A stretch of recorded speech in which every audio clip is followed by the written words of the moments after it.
آج ہمارا موضوع ہے عصر کے وقت۔ چودھری اعتزاز حسن کے ساتھ میرا پہلا رابطہ 1997 میں ہوا تھا۔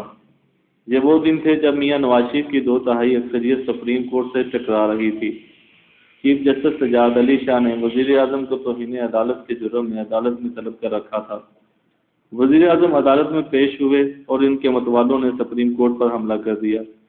پاکستان کی تاریخ میں پہلی بار سپریم کورٹ پر حملہ ہوا۔ میں نے اس حملے کے ریفرنس میں بکت سنگھ کا واقعہ لکھا۔ بکت سنگھ ہندوستان کی آزادی کا نامور کردار تھا۔ یہ فیصل آباد اس وقت لائل پور سے تعلق رکھتا تھا۔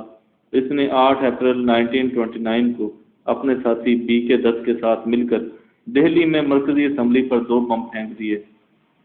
یہ اپنے ساتھی سمیت پکڑا گیا۔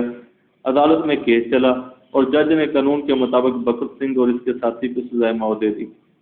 23 مارچ 1933 کو جیل میں بکت سنگھ کو پھانسی دے دی گئی۔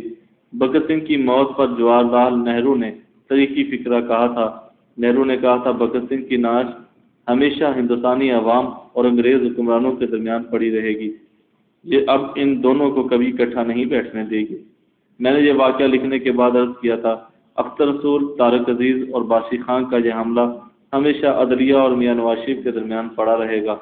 میاں صاحب قتل کے یہ دھبے دھونے کی 1000 کوشش کر لیں، لیکن جب تک پاکستان مسلم لیگ نون اور میاں برادران زندہ رہیں گے اس حملے کی نہر سے خون ٹپکتا رہے گا۔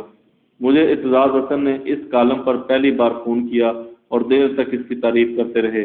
ان کا کہنا تھا یہ حملہ میاں نواز شریف کے اقتدار کا وہ گہن ہے جو انہیں ابھی کبھی چمکنے نہیں دے گا۔ چودھری اعتزاز حسن نے پیش گوئی کی کہ جج اونٹ کی طرح ہوتے ہیں، یہ ناراض ہو جائیں تو ان کا کینہ کبھی نہیں مرتا، یہ بدلہ ضرور لیتے ہیں۔ اعتزاز حسن کا کہنا تھا آپ میری بات لکھ لیں، میاں نواز شریف مستقبل میں جب بھی اقتدار سے فارغ ہوں گے انہیں عدالت سے ریلیف نہیں ملے گا، خواہ کوئی بھی چیف جسٹس ہو یا کوئی بھی بنچ ہو۔ میں اعتزاز حسن کا مداح تھا، لیکن میں نے اس رابطے کے بعد ان کا پرستار ہو گیا۔ اللہ تعالیٰ نے اعتزاز حسن کو ذہانت بھی دے رکھی ہے، تدبر بھی اور کرشمہ بھی۔ یہ پاکستان پیپلز پارٹی کے ان چند لیڈروں میں شمار ہوتے ہیں جن کی موجودگی محسوس ہوتی ہے۔ آپ ان کی موجودگی کو مسترد نہیں کر سکتے۔ چودھری اعتزاز حسن میاں نواز شریف اور جنرل پرویز مشرف کے دور میں سیاسی لحاظ سے پیچھے ہٹ گئے۔ ان کی خاموشی کے بارے میں کئی افواہیں گردش کرتی رہیں۔ مثلا لوگوں کا کہنا تھا کہ آصف علی زرداری نے انہیں اپنا مقدمہ لڑنے کے لیے بلایا، لیکن چودھری صاحب نے ان سے فیس مانگ لی۔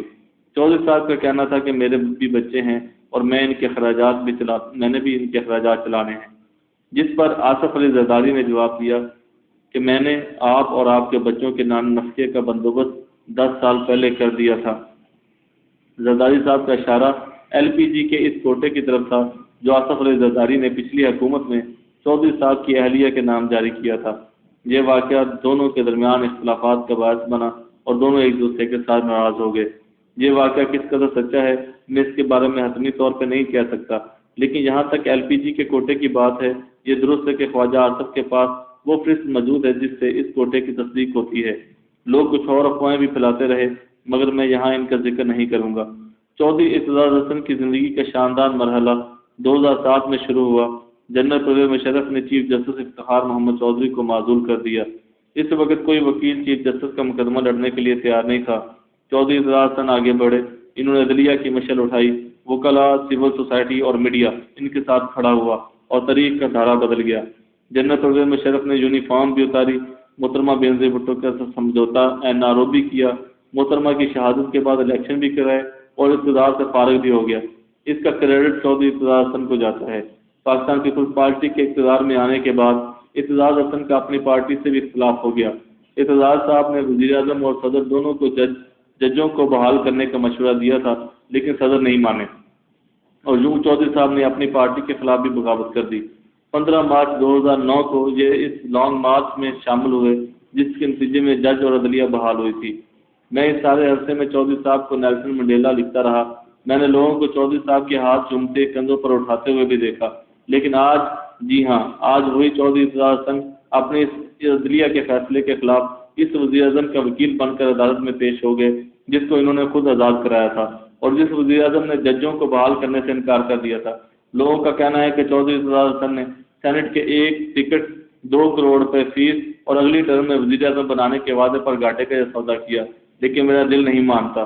میں سمجھتا ہوں کہ اعتزاز حسن وہ ہاتھی ہے جو کبھی سونڈ سے مٹر کا دانہ اٹھانے کی کوشش نہیں کریں گے، مگر میری اس خوش گمانی کے باوجود یہ حقیقت ہے کہ چودھری اعتزاز حسن 19 جنوری کو اس وزیر اعظم کو ڈیفینڈ کرنے کے لیے اپنی آزاد کردہ اس عدالت میں پیش ہو گئے جو 2 سال سے اپنے فیصلے پر عمل درآمد کی دہائی دے رہی ہے، اور وزیر اعظم سپریم کورٹ کا فیصلہ ماننے کے لیے تیار نہیں ہے۔ میں یہ تسلیم کرتا ہوں کہ قانونی اور آئینی لحاظ سے وزیر اعظم اور چودھری اعتزاز حسن دونوں ٹھیک ہو سکتے ہیں۔ ہو سکتا ہے کہ صدر آصف علی زرداری کو واقعی استثنا حاصل ہو، یہ بھی ہو سکتا ہے وزیر اعظم نے سپریم کورٹ کے فیصلے پر عمل کر کے توہین عدالت نہ کی ہو، یہ بھی ہو سکتا ہے سپریم کورٹ میں کوئی ایسا فیصلہ ہی نہ دینا چاہیے جس پر بعض سوئٹزرلینڈ کی حکومت عمل نہ کر سکے۔